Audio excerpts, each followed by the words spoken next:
IDPL భూములు.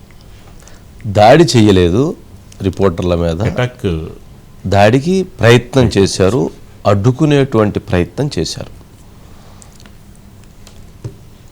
అసలు IDPL భూముల వివాదం 902 ఎకరాల ఐడిపిఎల్ భూములని రాజకీయ నాయకులు అన్యాయంగా అక్రమంగా దోచుకున్నారని, అందులో 150 ఎకరాలని సర్వే నెంబర్లు మార్చి వాటిని అమ్మేసుకొని అక్రమంగా డెవలప్మెంట్లకు ఇచ్చి ప్రజల సొమ్ముని దోచేస్తున్నారు అనేటువంటి ఆరోపణలు ప్రత్యారోపణలతో ఈ వివాదం మొదలైంది. ఇది చాలా కాలం నుంచి నడుస్తుంది.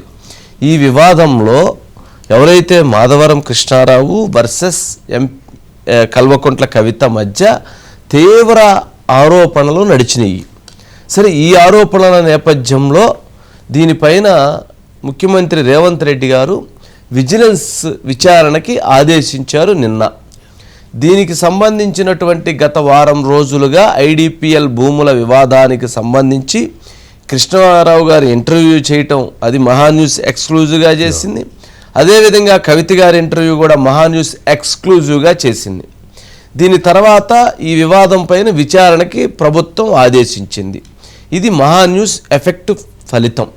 అంటే ప్రజల భూములని, ప్రజల ఆస్తిని అన్యాయంగా కాజేయబోతున్నారు అన్నటువంటి అంశం మీద డ్రైవ్ చేస్తే ప్రభుత్వం విచారణకు ఆదేశించిన తరువాత ఈరోజు ఐడిపిఎల్లో ఏ భూములపైన విచారణకు ఆదేశించారు అని కవరేజ్కి వెళ్ళినటువంటి మన మీడియా, ఎవరైతే మన క్రైమ్ కరస్పాండెంట్ దుర్గేష్ కావచ్చు, సిటీ ఇన్ఛార్జి శ్రీనివాస్ గారు కావచ్చు, అదేవిధంగా కెమెరామ్యాన్లు వారితో పాటు ప్రవీణు లేక ఇతర రిపోర్టర్స్ ఆడకి వెళ్ళినప్పుడు ఎవరైతే అక్కడ A2A హోమ్ ల్యాండ్స్ ఇది ఐడిపిఎల్లో భాగస్వామ్యం అయి ఉన్నది అనే ఆరోపణ ఉంది.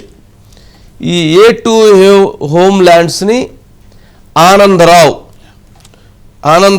అనేటువంటి MS ఆనందరావు అనే వ్యక్తి నిర్మిస్తున్నాడట. అయితే సరే,